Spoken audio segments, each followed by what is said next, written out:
Take a break from cutting that stuff. I'm gonna kind of show you where you want to build it. Justin Rhodes, listen to his book, watch a lot of his YouTube videos. He's talking about building the garden right outside your front door. That way you see it when you leave. You always pay attention to it. You don't have to out of sight, out of mind. It's not gonna be behind our garage. Like the crop garden, the big garden's gonna be over there, right behind the garage. Right here. It's our property line there.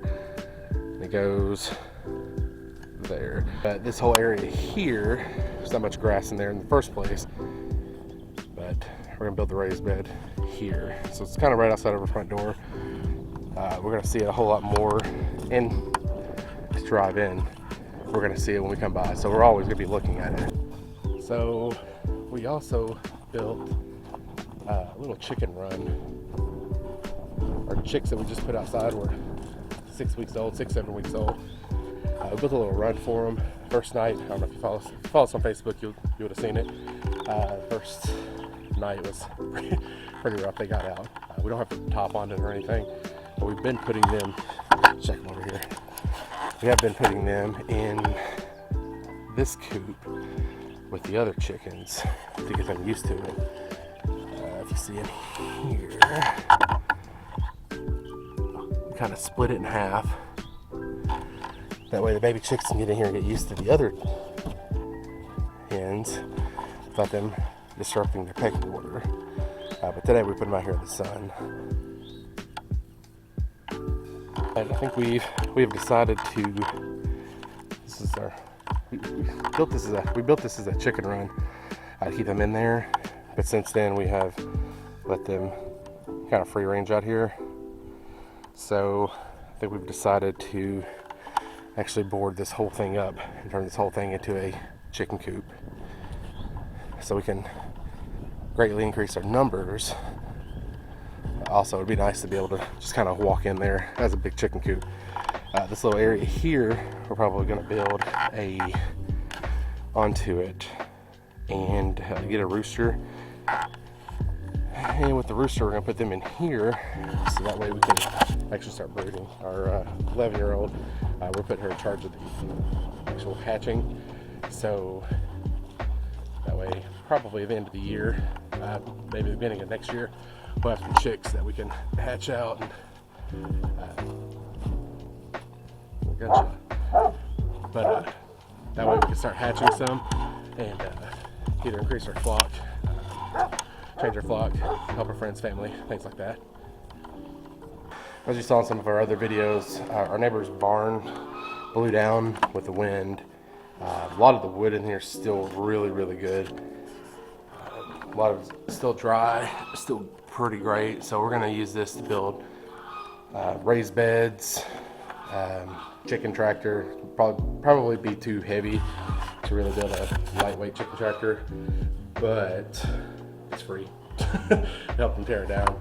So the raised bed, what we're gonna build is a 8-foot by 3-foot. All the wood pieces, the ends that we're cutting off, we're gonna fill these, use them as filler. That way we don't have to fill them. I don't know how tall we're gonna build them, maybe like 2 feet, 2 or 3 feet. We'll see what the wife, what she wants to do.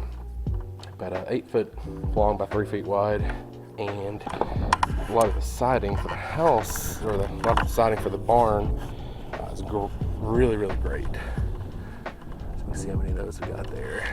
So what you see here, we got quite a bit. So that's what we're going to use for the siding for the raised beds. Also probably for future projects like shelter for pigs, chickens, another run, something like that. So I mean, we got plenty in here to really work with. Also forgot to mention the video that this is with. It's shot over the course of a couple weeks due to work. Working normal day job, Monday through Friday. On the weekends we try to get our normal life stuff, try to make some videos, post a lot of stuff on Facebook, but not have a ton of YouTube videos yet. So trying to get used to the recording, the software, things like that. But so over the course of a couple weeks of us getting the actual wood from the barn moving. Our neighbors let us use some of the aerial footage from his drone, which is pretty nice, really great quality. So hopefully we'll be able to kind of mesh that with what we took and make at least a little video. And hopefully we should have some more coming out soon. Like I said, with the actual raised beds, planting this week, starting kind of late on starting things, but better late than never. So just realized that we never got around to making the raised beds because we made this instead. We ended up building a chicken brooder. My wife came back from town and I forgot to take the camera off the charger, so we ended up building something like this. This is from the scrap wood. We got our chicks in here. They're loving it. This right here is just tin metal from the roof. We did it on the back side of it. The dimensions of this, I believe 6 feet by 2 feet wide, and the height I can't really remember. We made it in a way so we can store food, pine shavings, a little stool because some people are shorter and they can't get up here. But yeah, so they love that. I think this weekend we're going to work on the actual raised beds. See more things done, but we have quite a few things to actually build on the property. So